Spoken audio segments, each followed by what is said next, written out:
All right, welcome to the Rookie Pastors Podcast, where we have casual conversations about real ministry from real pastors. Today is episode 3, and I'm your host, Bryan, and with me today is our good friend, my good friends, and hopefully becoming your good friends, Dustin Slayton and Kyle Neiman. Guys, how are you doing today? Good. Doing You forgot to well. say Dr. Dustin Slayton. Yeah, I know. As soon as I said that, I'm like, how can I backtrack and say Dr. Dustin Slayton? That's okay, Um, man. It's no biggie. So he's not going to be the one to lord it over us. It's when Josh gets his. That's going to be That's gonna be a yeah, problem. all over that's us. right. Y'all won't have to worry about me getting one though. So Yeah. Yeah, Yeah. I So, just got a phone call from Dr. Reverend Jonathan Smith a while ago. He left a message, and that's how he left his message. How he introduced himself. So I'll have to call the doc back here in a little bit. so speaking of Josh, he stirred up some trouble on one of the social medias the other day, and we're dropping this episode along with our first 2 episodes on October 3rd, which is fall and Halloween, and he stirred up a firestorm by saying that candy corn is better than pumpkin spice. And I felt like we needed to have all of us weigh in on that.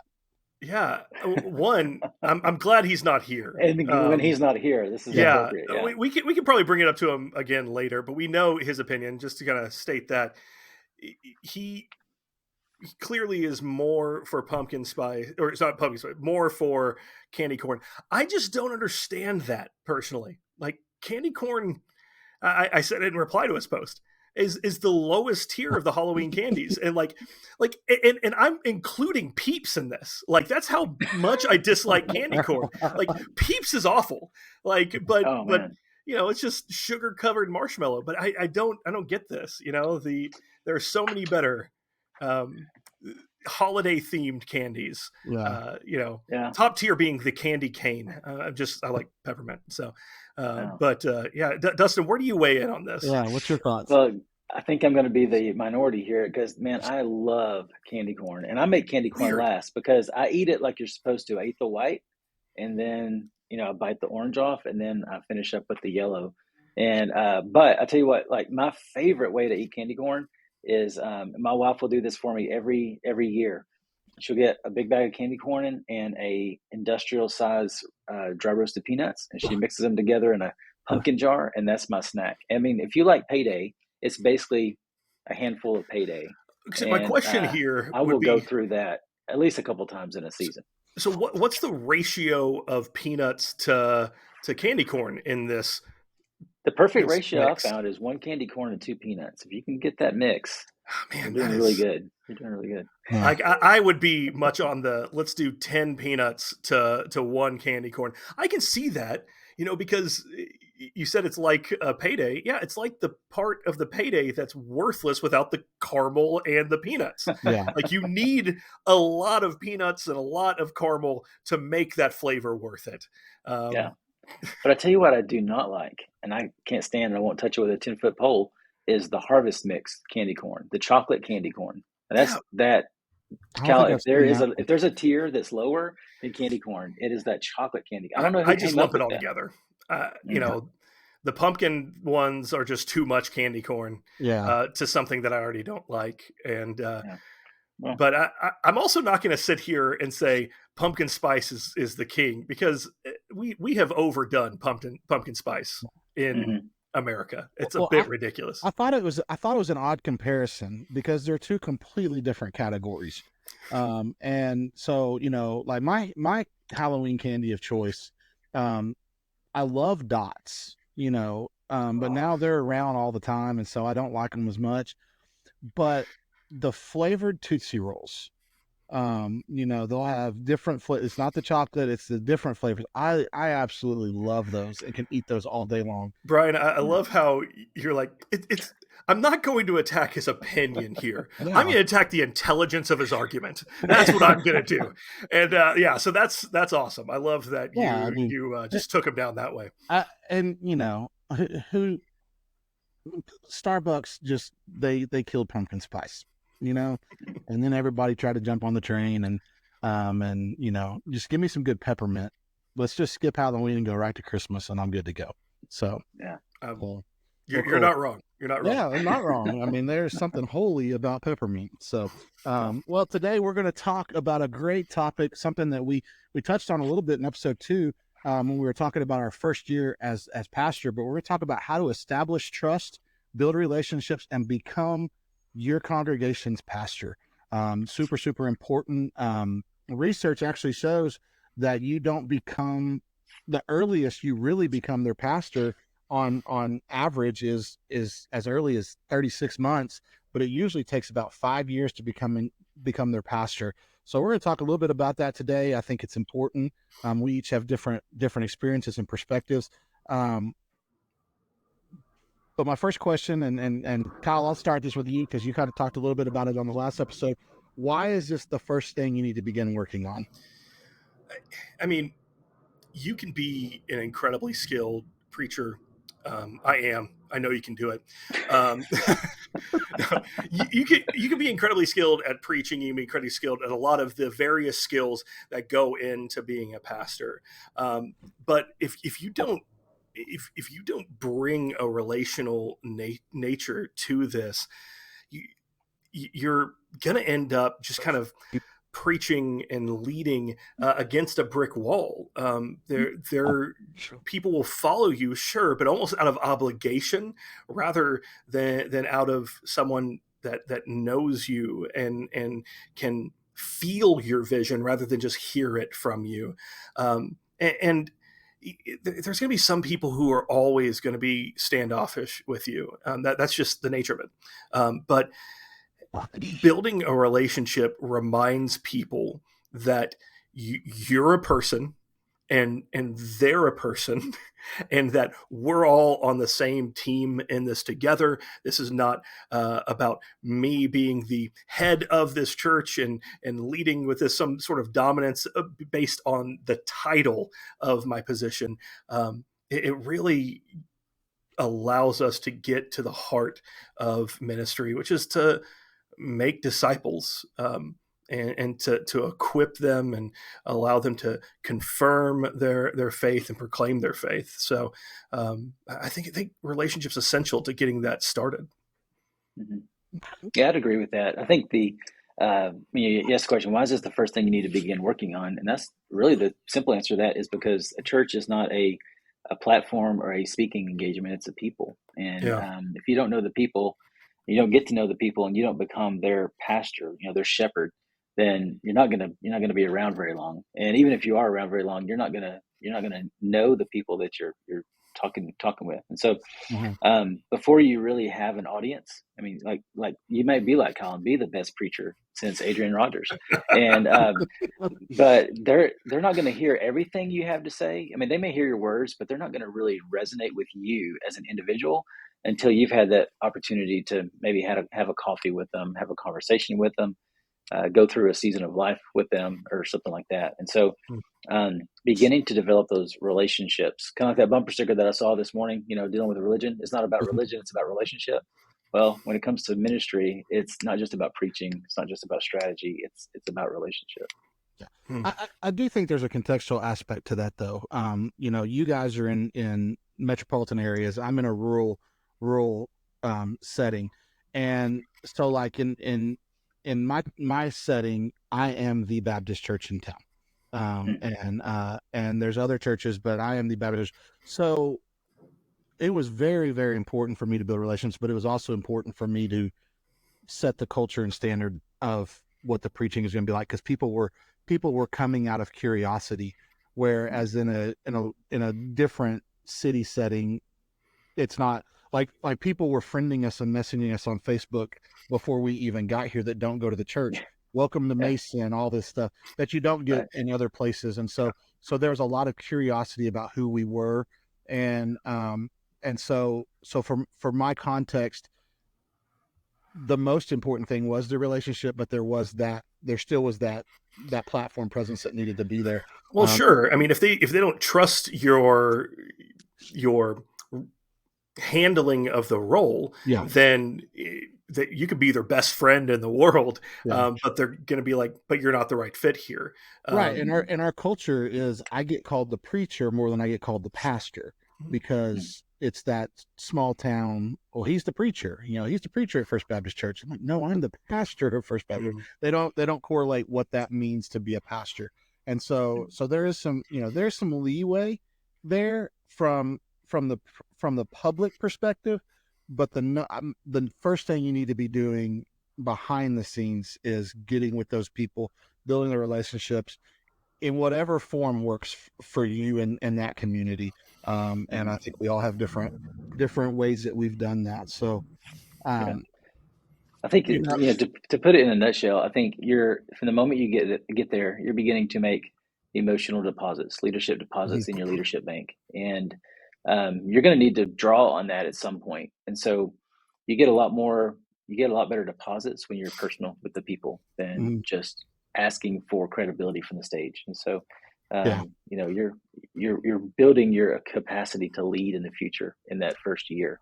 yeah. And we're going to talk about banking that and that's banking trust a little bit later on. But that's exactly right. Like the more you can do that early on without expending much of it, the better off you're going to be long term. Mhm. So that's a good word.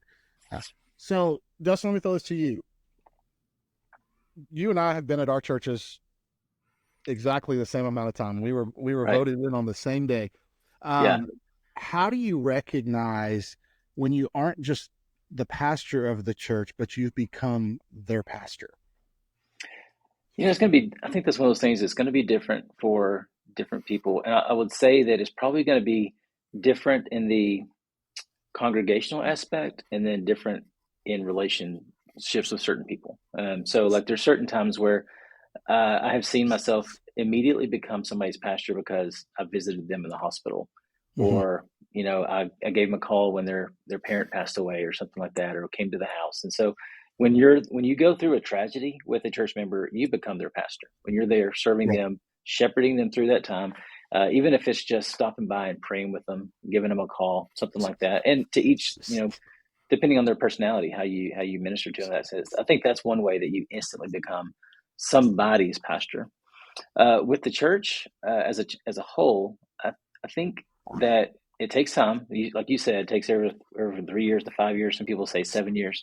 Um, I think one thing that can help is if you go through um, an interesting season in the church together. Maybe there's a community tragedy or something that you kind of help navigate the church through, or a situation in the church. Maybe a prominent church member in the community passes away and you help the church navigate through that. Maybe it's a big win. Maybe it's a vision casting that's just a huge win. One of the big wins for us whenever I got here was before I had made it through my first year, we paid off a big debt. And I wish that I could take credit for all that. But that was, another leader that kind of brought that forward as an idea. But because I was leading during that, that gave me the opportunity. Yeah. People kind of began to follow that leadership, and so that was one example. But I think whenever you begin seeing people sharing more personal interactions with you, and um, not just good sermon pastor, but they want to have those conversations with you. They want Mhm. to get real with you. Maybe they're taking you to lunch, or something like that, and you can begin to see those relationships, that deepness growing in that situation. Yeah, I have to be real careful. Some people will come and they'll start to say stuff to me, like share things with me, and I still struggle recognizing when they walk away, oh, that was a pastoral moment. Like I got to follow up with them because like even last night, a gentleman was sharing some stuff about his work with me, and I got home and I was like, oh, I missed a moment there, because Hmm. I just wasn't. I was engaged in the conversation, but I wasn't thinking in those terms that he's now opening up to me, and so it's it's an interesting thing, and I do agree with you.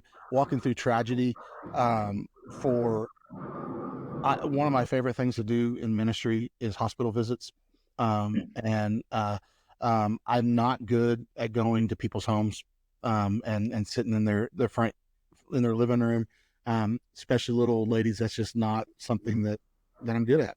Um, but I love hospital visits, and I've learned to love hospital visits. And for us, our hospital is 45 minutes away. And if it's a really emergent, usually they'll fly them to San Antonio. And I have a good friend that will give me a heads up. Hey, can't tell you anything else other than this is happening. Like they're going, and I will try and beat them to the emergency room if I can, because they need they're in a time of trauma and stress and grief, and they need a familiar face in that moment. And I have there's a family in our church that her mom had a significant accident. She would not even a church member. And I got to the hospital, and this was a couple of years ago, and to this day, there's like, that's the day you became my pastor. When we turned the corner and you were standing there, that meant the world to us. And talking about buying that capital with them, that has bought me so much capital with that family there. So I think we're seeing a recurring theme here, like just that those traumatic moments for people is when they really need that anchoring presence in their life. And for me personally, what I've taken the most leaps, and from being a pastor to their pastor, was when tragedy struck. There was one member of our church that it was the first week that I was at the church. My first week in ministry.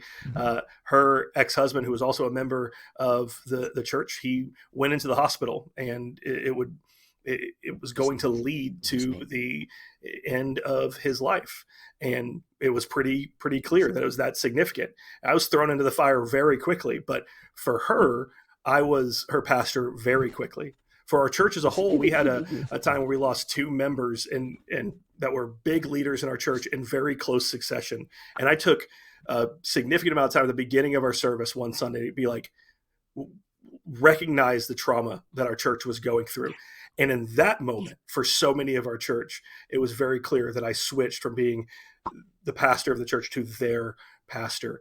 I think one of the ways you recognize this is when you have people coming up to you and saying, I want you to do my funeral. Like you're their pastor. Yeah. And that's like a really weird thing. The first time I heard that, I'm like, I don't like talking about this, especially when they're 25, right. It's a very awkward feeling, but when somebody says that, you're like, okay, I've done something. Something's clicked. I also, when I know I've preached a really bad sermon and somebody comes up and says that was the best, I'm like, all right. You like me. Yeah, but that doesn't happen very often for you, Kyle. But Kyle, I think one of the things you said right there, you talked about a funeral. I think every time that we do a funeral and we don't somehow completely botch it, I think we're building pastoral credibility. Guys, listen, if you're new to a church world, maybe you've been in youth ministry for a long time, and you're thinking, how in the world do I do a funeral? You've never done a funeral before. It's really hard to mess up a funeral. I want you to understand that, because they are just so grateful that you're loving on them in this time. Usually, obviously there's going to be outliers, but usually they're just so grateful for your care for them, your loving on the family. And so just being there for them, listening to them, putting together a service that just honors their loved one, that builds credibility, not only with that family, but with everybody else who attends. They're going to come to you like, Pastor, that was so good. That was so good. And you're thinking, that was like terrible. I barely had time to come up with it. But that builds credibility. And then one other thing that I think is just so simple, that I think is one of the aspects of becoming a pastor that's helped me the most is don't be the kind of pastor who comes into the worship center 5 minutes before the service starts. And then spends 2 minutes getting your microphone ready, 3 minutes, another minute getting your water bottle, and then sits down by your family for the last bit while the countdown runs. Get there early, be in the room, shake hands, go up and down the aisle, shaking as many hands as you can. Ask them about something that they talked about last week, because that's when you're going to get to know what's going on in people's lives. You're not going to be in every Sunday school class. You can't talk to every person every week, but if you'll spend time out there among the people on Sunday mornings, you'll become their pastor a lot quicker. Absolutely. Yeah, make sure you're doing that without becoming a politician. Like, be genuine in when you do that. I remember shaking hands and kissing babies. Yeah, one of my churches, they're like, "You're not pressing enough flesh. You're not being a politician." And I'm like, "I don't want to be a politician. I want to be a relationship builder." But yeah, and just I know the cliche is doing life together, and it's hard as the pastor to, we don't get invited to a lot of social events because there might be things going on at those events that they're like, oh, the pastor would never show up because of this. We don't get invited because we have 4 kids. Yeah, but you have to get in their life and get messy with them and let them know you're willing to get messy with them. And so, they call you late at night or whatever, and they're looking for their pastor. And so yeah, but so we talked about how long it takes, and I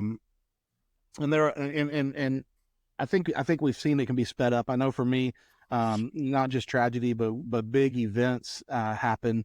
I had the big freeze 2 weeks after I got here, and we did our community, fed 200 people in our community that week, or delivered 200 meals.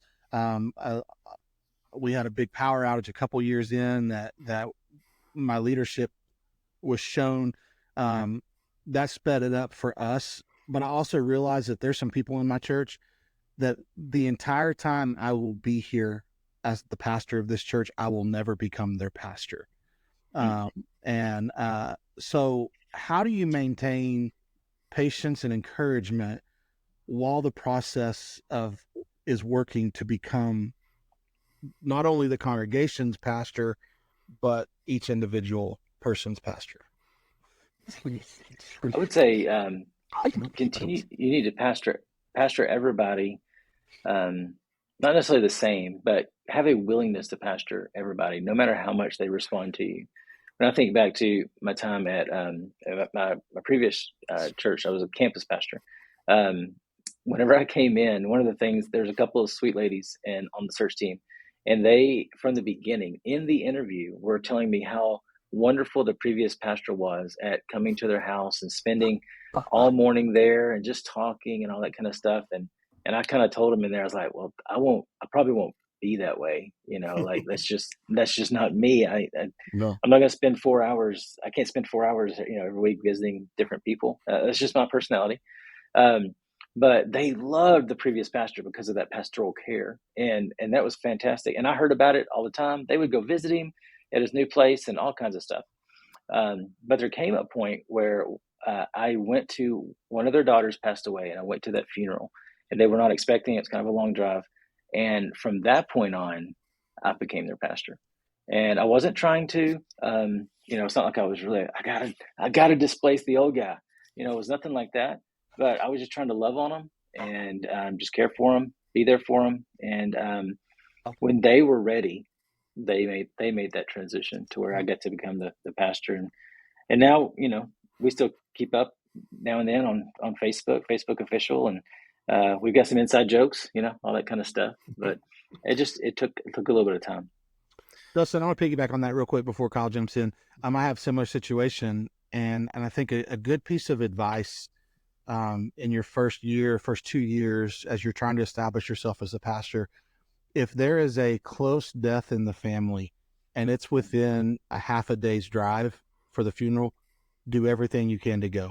Mm-hmm. Because when they see you show up there, that you instantly become their pastor in that moment, because you took time out of your schedule to get there and go. And I've done that several times, and that has just made the world to those families. So yeah, I mean, agreeing with that completely. I had family in my church that they had a sibling that wasn't involved in the church that passed away, and I went to that funeral.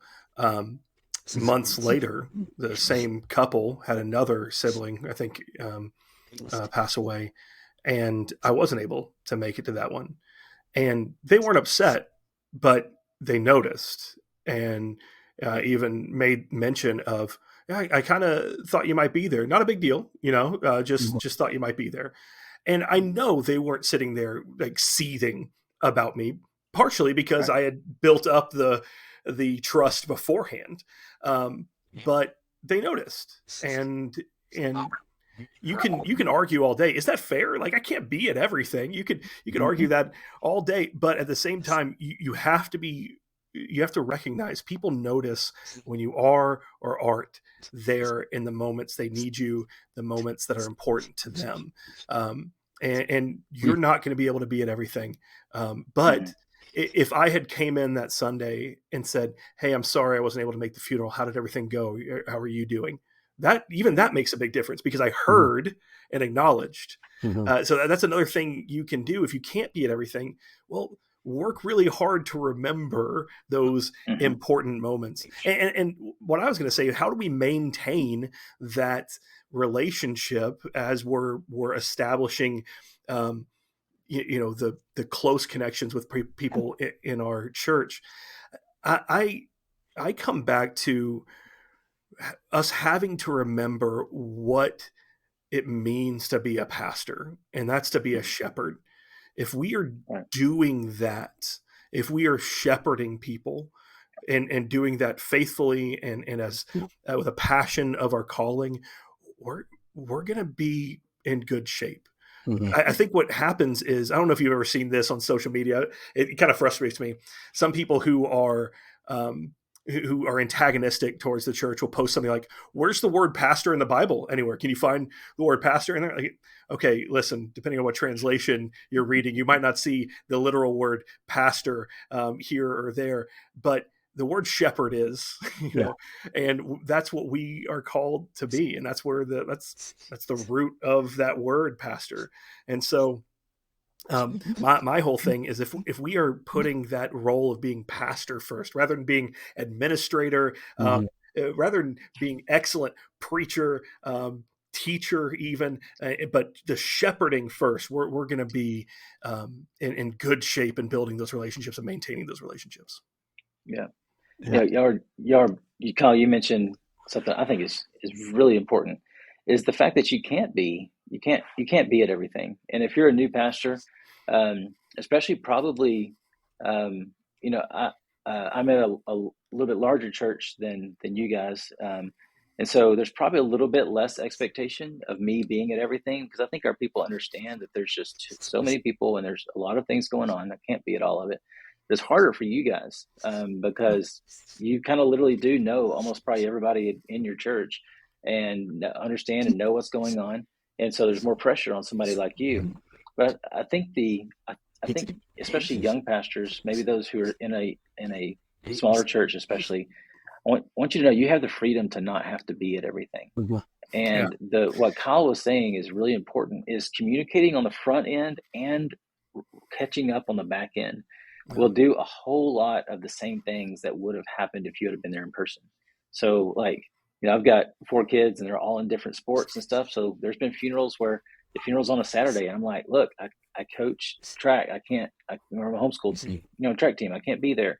But I call the family when the death happens and I follow up with them. I say, hey, this staff member will be there. We got you all taken care of. And then the next, maybe send a text to them or call that morning. Hey, we're praying for you. Love you guys. Following up with them the next day saying, hey, how did everything go? Those kinds of things, that's still pastoral care, even if you're not there. And that'll go a long way to continuing to either maintain that pastoral ministry or continue to build that pastoral ministry. Yeah. Another thing that's important to remember, and Dustin, you touched on this a little bit, is you're the pastor now. Like, God has called you to be the pastor in this season. Do not try and be the previous pastor. And there's going to be people that are like, well, and I still hear this, the previous pastor did this, or the previous pastor did this. There's a reason God doesn't have them here anymore, and he has you here. And so you be the pastor that God has called you to be, which means you have to work on building those relationships with people and getting them to understand, even though I'm unique or I'm different than the previous pastor, I still care for you like the previous pastor did. It just might not look the same. And because I'm like you, like the previous pastor, he would spend all of his week in people's living rooms all day long. And I'm not wired that way. And I had a lady tell me one day, she goes, but I already know that when there's a time of crisis in my life, you will be there. She's like, you don't have to come to my house every week. I know you're going to be there when there's a time of crisis. And just making, but recognize, be who God created you to be and who God called you to be as a pastor, not trying to fill the shoes of the person before you. And that's going to make some people mad. Because they loved them, and that's okay.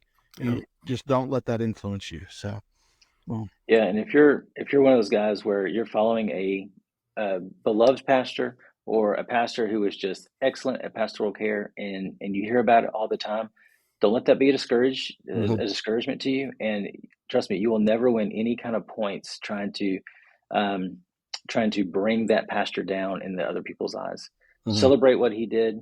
Learn what you can from him. Don't try to be him, but discover. It's an opportunity to discover what was it about him that they loved so much. Was it the fact that he gave them 5 hours, every other week? Well, maybe you're not going to do that, but what were they getting in there? Well, that was some quality time. He knew who they were, knew what was going on, so never try to criticize those former guys. You'll never get anywhere on that. Just be yourself. Be the minister that God has wired you to be, and serve in that capacity. Yeah. We've talked a little bit about this already, but let's dive deeper into it. Talking about banking trust capital or leadership capital, why do you need to do that and begin doing that from the beginning? Why you need to be careful when you expend that energy, and just how do you know you're being a good steward of that stored up trust?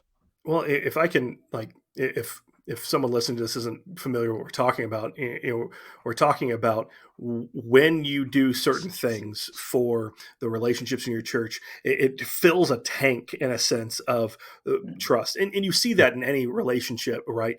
Like, you can have great trust with somebody, but then they continue to chip away at that until that relationship's broken. And so, I think it's important to build that relationship capital because so our role and our responsibility is to shepherd these people. And so if we want them to be able to trust us where we lead them. But the truth is, being the leader in the seat of the pastor of that church, it means that there's going to come a time where you're going to be looked at to make a very tough decision. And in my context, and doing church revitalization, helping the church move into a new and relevant context for our community, it means sometimes I have to push the church to trust me in tough decisions.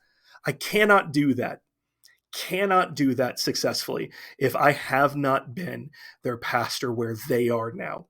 And so I have to do, and this, what's important for us to understand, this is not a strategic thing. It's a relationship thing. It's not like we're not manipulating people of, okay, if I do enough good things for you, then I get good thing later. Like, that's unhealthy. Yeah. Like that's not healthy in any relationship. But the reality of the fact is, if you don't do the work up front of building those relationships and being a person they can trust in the moments of brokenness and their victories and their successes, if you're not consistently prepared on Sunday mornings to deliver a sermon so that they trust you with their spiritual health, then when you try to lead the church as you feel God pushing you to, and it's going to come up against a wall. Yeah, and I think that's a big thing. I love what you said about it's not really you don't want to look at it as transactional. You scratch my back, I'll scratch your back emotionally or whatever. But this is just, as you do the things you should do, you're going to be making deposits, and there are going to come days where you have to make withdrawal. It could be that you've got a strong leader who you don't see eye to eye with on a certain topic. Maybe it's something to do with the budget. Maybe it's something to do with the building or something like that. Well, because you have invested in that relationship, he's going to know that he can trust you and that you're not just opposing him to opposing him. You don't have to see eye to eye on that, and you can make it through that. But that will be, at least in some way, a withdrawal from that emotional tank. And so it's important to be making those investments in people. So whenever those leadership things that you need to pull on arise, they're ready to give you credibility, or you've earned that credibility that they'll follow. Banking that, you're going to have to expend it. And sometimes you're going to be able to bank a whole lot more in a season than other times. I've had 2 or 3 moments in my tenure here at the church that, like, because of the situation and me being able to lead or me being able to guide, me being able to shepherd, me navigating difficult decisions, that I've been able to bank up a lot of capital very quickly. and then I've had moments that I didn't bank up any, and then I've had to expend some energy, spend some of that capital. And like right now, I don't know where my tank is. I mean, I've had to use a lot of that over the past 2 or 3 months. I know we'll get through it, but and then I'll have to start building that back up, and trying to keep that full, and that it's okay to expend it when it's needed. I had an elder tell me at my first church, and forgive me guys if you laugh at this Kenny Rogers reference, but he said, you've only got so many cards in your hand, and you've got to know when to play them. And that's what this capital thing is you only have so much of it. The longer you're here, the more you'll get. But in the early stages, you only have so much. And so for like me, one of the things that I did not do when I got here, that when I came in view of a call, I met with our deacon board, and they said, I said, I was trained, when you go into an interview, you go in and you tell them you're not going to change anything the first 6 months. And I said that. I said, I'm not going to change anything the first 6 months. And they said, we want you to change things. And I was like, I don't feel comfortable doing that, because I need to build that relationship, right? And so for the first 9 to 12 months, the only thing that changed visibly, besides some system stuff on the back end, visibly, was the person that was giving the sermon and the style that the sermon was. Because we went from a khakis and a button-down shirt to jeans and a nice shirt, or sometimes a t-shirt and Nikes, whatever, and the style of delivery. And that was the only thing that changed. And I cannot tell you how many people were like, this whole place is changing so fast, I can't handle it. and I'm like, okay. I'm so glad I did not listen to what they told me to do. But I knew that if I had come in and just started blazing trails everywhere I went, I would not have anything banked to be able to use. Now I've got some stuff banked, and I can say, hey, I really feel like we need to do this, or we need to go in this direction, or focus on this. And it's made it a whole lot easier for most people. There's some that and you've got to realize you're going to have your overall tank for your congregation, just like becoming the pastor of your congregation and becoming individuals pastor. You're going to have a tank for your congregation, and you're going to have a tank for individual people in your church. And that's hard. Yeah. And I think with that, like, again, you got to realize what we're talking about metaphorically here is not something that we can accurately measure. We're hoping we know that we have built up enough trust. But that's why we can't stop shepherding. That's why we can't stop being someone's pastor. And we can't start thinking, okay, I've invested enough in this life. We can't, we have to continue. And that's where just being a young pastor early on in your ministry, it can be exhausting. You have to be able to ask for help. Dustin, I like what you said earlier. Give yourself permission not to be at everything. You got to take care of yourself too. But you can't stop shepherding. You have to make sure you're building those relationships, because you never know when you're going to have to urge people along as God leads you to do so. Yep. It's a good word. Well, we wrap it up. You guys got any final words you want to say? I think one of the things I'd like to wrap up is, I've heard all the stuff that we've talked about, is to learn in this whole process as you're becoming the pastor, it's still okay to say no. It's okay to learn that skill. To skillfully say no will help you in a lot of areas. And so, yeah. I think, which one of us is going to jump in? I think skill-wise, two things, and one thing is learn people's names as best you can, and use their names when you're talking to them. That helps build relationship, and then learn what they love and talk to them about what they love. You know, if you have a church member who loves golf, talk to them about golf. You have a church member who loves, certain sports or certain TV shows or certain music. Talk to them about what they love. They love their grandkids. They love their kids' sports and their kids' activities. Talk to them about those things. It's one of the things I've been working with my student pastor on. Is I'm like, and I think Dustin, you mentioned it. That time in the service beforehand, I've been telling them, like, go talk to those parents. Like, you have time with the students. That time before service is not for the students anymore. You're talking to parents. You're building a relationship with them, and I promise you, it's gonna be beneficial to you. So, get to know what people love. Get to know their names. Yeah, I've got a couple in our church. They're an older couple, and he was having They have no kids, no family. They married late in life, and he was having a heart procedure in Austin, which is a couple hours away to get to the hospital he was at. And I left town at 4 a.m. one morning to get there, to be there before the surgery. And I just sat with her during the procedure, and we talked, and she found out that I loved World War II. And I have a stack of books this high of World War II books that she brings me every time she sees me. When she finishes one, she brings it to me, and I don't have time to read them. But that I became their pastor in that moment. And because I learned, I was there for them. I was available in a time of need, knew that they didn't have any other family. And then I just visited with her and learned what she loved, and we found a common bond. So, well, maybe now that she watches this, she's probably one of our 2 listeners. She'll bring you some audiobooks, so that you could listen to them on those 2-hour drives. No, I think I would just add a couple of things.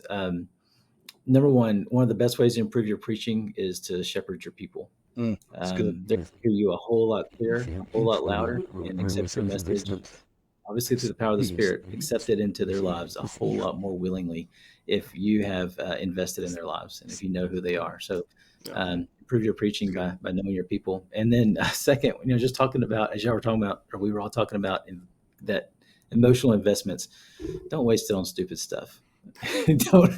don't make deductions because of something stupid. Especially I've done some dumb things as a youth minister, done some dumb things as a pastor, and none of us are perfect. We're going to make mistakes, but you don't want to waste your emotional investments, those leadership investments, by just doing something just ridiculous and stupid that's not going to bear any fruit. And so be wise in how you use those things.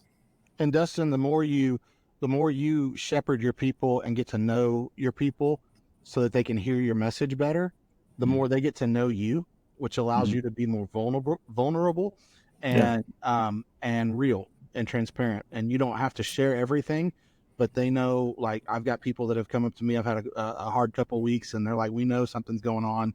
How can we pray for you? And we've just developed that. And so the series I just finished was a really struggle series for me to preach, just with some external things going on. But people are like, because you were able to preach through that with us knowing you've got some things happening, the sermon has meant more to us because we see the passion in it. We see the desire to grow us in it. And you don't get that if you have this barrier between the stage and the seats.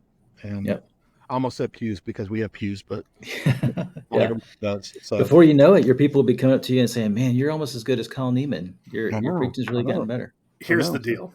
If y'all ever hear that, please let me know, because I will know something has changed for people knowing me. Like no one knows who I am. Well, you're gonna get known. So I guess so. Yeah.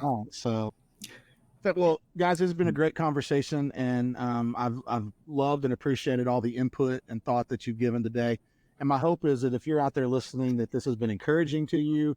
Maybe you've picked up a couple nuggets that you can say, I really want to try that, or maybe it's helped me overcome the fear of going through a tragedy with a family and recognize the importance of that. I know we would love to hear from you. If even if it's just to tell us that you like pumpkin spice way better than candy corn, drop a note in the comments to it. We'd love to have you follow us on all the socials, Rookie Pastors Pod, and just become part of our community. And like and subscribe. And we just want to be a podcast that's having real conversations about real ministry for real pastors. And just appreciate you guys listening in. We'll see you next time. Bye, everybody.